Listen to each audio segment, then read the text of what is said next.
Armivismo ou calvinianismo? Espera aí, parece que eu estou confundindo as coisas, parece que eu estou misturando calvinismo com arminianismo. Será que é isso? Esse é um dos grandes desafios que as pessoas encontram hoje a respeito dessas duas perspectivas doutrinárias que têm uma percepção de Deus diferente uma da outra. Eu não digo nem diferente, mas assimetralmente diferente. Elas são oxímoros, elas são opostas, né, em todos os seus sentidos. E há algumas pessoas que ainda tentam, de alguma forma, eh, tentar juntar essas duas coisas para dar uma resposta satisfatória à mente e para também não ter nenhum embate acerca dessas perspectivas. Aí você vê inúmeras discussões, né, que são temas contínuos de debates na TV, de debates na internet, e tem algumas pessoas, eu mesmo já fui vítima disso, né? As pessoas vêm com um ódio latente nos olhos, porque às vezes não admite, né, que uma perspectiva ou outra, ela demonstra o que ela vê nas escrituras. Pois bem, a dificuldade, ela é normal. Ela é normal por quê? Porque as pessoas elas tendem a repetir o que ouvem, mas elas ainda nunca pararam para analisar especificamente cada ponto a respeito de cada doutrina. Então, elas não entendem a questão filosófica que está por trás, elas não entendem a origem que está por trás e qual é o final, né? Digamos assim, a questão propositiva, qual é o conceito final. Então, alguns, por exemplo, ao falar do arminianismo, eles criam um espantalho, fazem um monte de afirmações que não existem, só existe na cabeça de algumas pessoas.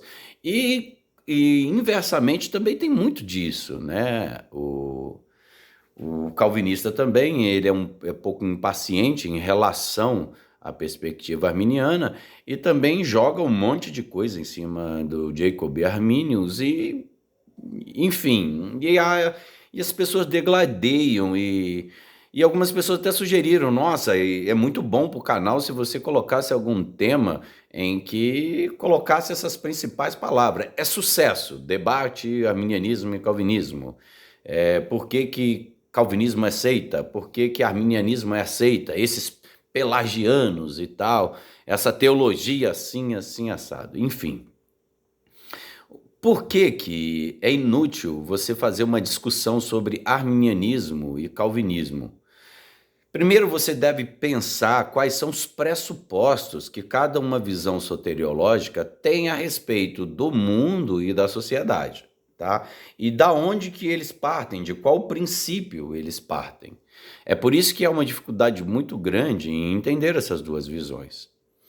Havia uma discussão há muito tempo atrás, antes desse período da discussão de Jacob e Armínio, é a questão da origem do bem e do mal, né? Tinha duas visões aí, que era supralapsarianismo e infralapsarianismo. Calma, gente, eu não estou falando língua estranha, tá? Desculpe a brincadeira, aquelas pessoas que vão me ouvir, mas a grande questão é se Deus criou o mal no Éden ou se foi o homem que criou o mal através do conhecimento. Então, uma questão, ela é muito filosófica em sua origem.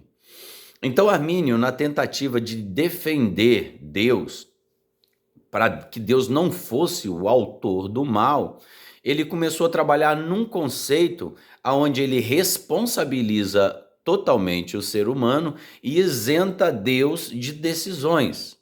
Então, quando começou a salvação? Os textos dizem que antes da fundação do mundo.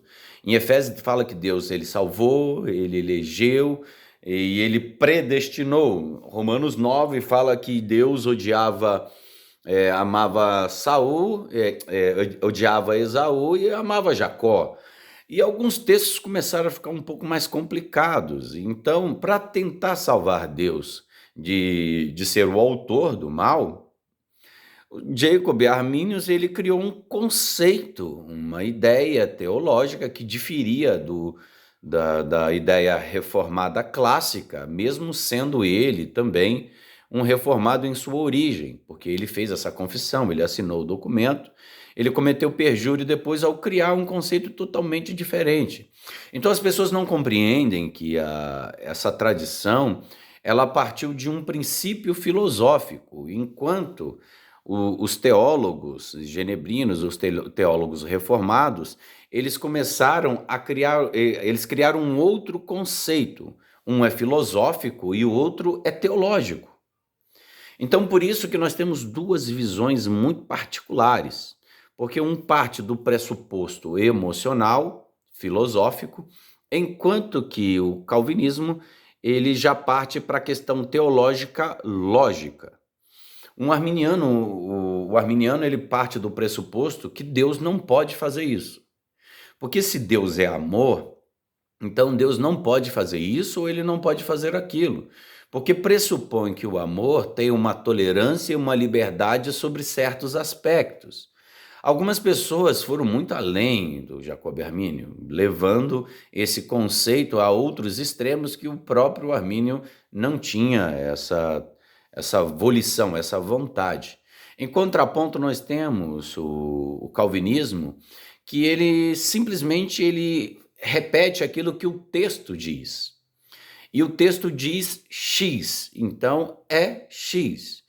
Mas a liberdade humana ainda existe no conceito, né? A gente chama de textos de tensões, onde que Deus continua soberano e ao mesmo tempo o homem é livre. Livre não no seu sentido libertário, mas como um agente de escolha, um agente livre. O que o homem não consegue decidir é por Deus, porque o seu estado de pecaminosidade é tão profundo que ele não quer Deus, ele não se volta para Deus. É como o texto diz, que nós estávamos mortos em nossos delitos e pecados, né? O apóstolo Paulo ele fala muito bem disso, ele fala que não há um justo, não há um justo sequer, não há quem queira Deus, não há. Então, é uma afirmação teológica de um texto simples, direto e objetivo. Não cabe interpretação. E a lei da hermenêutica diz que se nós temos textos claros, fazemos a leitura desse texto claro. E se algum texto parece contradizer, a Bíblia não se contradiz, os autores não se contradiz, o Espírito Santo não se contradiz. Isso nos leva a crer que o texto está sendo interpretado de forma equivocada, porque o texto é um pouco mais difícil de uma interpretação se você não sabe as línguas originais, o seu contexto, enfim, a realidade brasileira. Então você lança a luz dos textos claros sobre os textos mais escuros, mais obscuros. Mas a questão arminianista, ela é uma questão filosófica, então ela parte do pressuposto emocional, aonde que Deus não pode fazer isso, mas Deus é bom, então ele não pode fazer isso. Aí ele não pode salvar um e ele não pode salvar os outros, porque senão Deus não seria isso, senão Deus não seria aquilo. Mesmo que a palavra amor tenha um sentido totalmente diferente nas escrituras. Parece que fala assim, nossa, então você está defendendo a questão calvinista? Sim, óbvio. A questão arminianismo e calvinismo, teologicamente, ela já foi resolvida no Sínodo de Dort. A questão teológica já foi resolvida. A questão textual já foi resolvida. A questão bíblica já foi resolvida. Isso não é um assunto para ser discutido hoje. O que é discutível hoje é a perspectiva filosófica e emocional. Porque argumento teológico não tem, por isso que eu não discuto. Eu não discuto o arminianismo e calvinismo, porque já foi discutido. Leia lá o Sínodo de Dort, todos os documentos, as proposições, a remonstrância, você vai perceber que teologicamente isso não é mais discutível. Agora nós estamos discutindo sobre o ponto de vista filosófico. Sobre o ponto de vista emocional. Isso não tem relação nenhuma com teologia, na minha perspectiva. Porque todos os argumentos que serão usados contra o calvinismo é que Deus pode ou não fazer isso partindo do pressuposto de que o homem é isso, de que o homem é aquilo, ou de que não, Deus não pode fazer isso porque ele sente assim, que ele sente assado. Toda vez que nós vemos a questão de amor de Deus, ele é sempre numa questão ligada à morte, porque Deus amou o mundo de tal maneira que deu seu único filho. Opa, o filho morreu. Ou seja, a expressão de amor é justiça, é morte, porque a morte de Cristo é substitutiva. Cristo vence a morte, né? Christus invictus. Então você vai perceber toda essa estrutura sendo desenvolvida. Então, isso é muito claro. Toda vez que a palavra é amor, por exemplo, o amor de um homem por uma mulher, o apóstolo Paulo define, assim como Cristo amou a igreja, o marido também deve dar a vida pela sua esposa. Então você vai ver que o amor ele é sempre num contexto sacrificial e de entrega total e submissão à vontade de Deus sobre a égide dele, o que nós devemos ou não fazer. Então o argumento não é filosófico.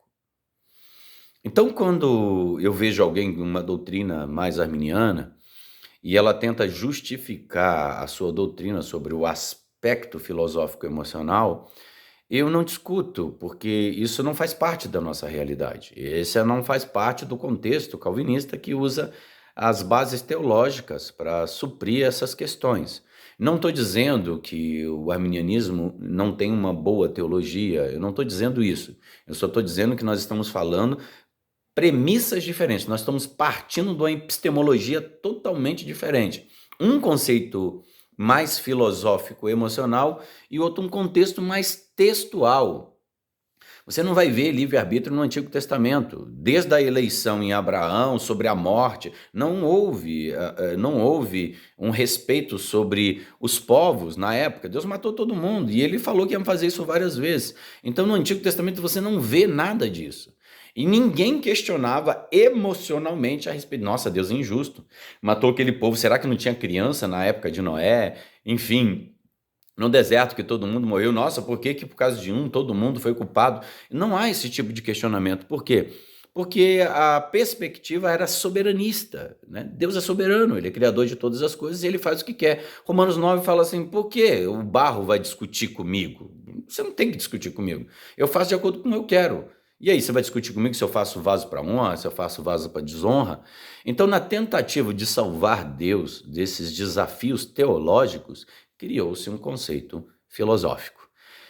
Espero ter sido claro, o vídeo é um pouquinho mais longo, mas deixa suas dúvidas aí. Se for dúvidas teológicas, eu respondo textualmente. Se for questões filosóficas e emocionais, não adianta.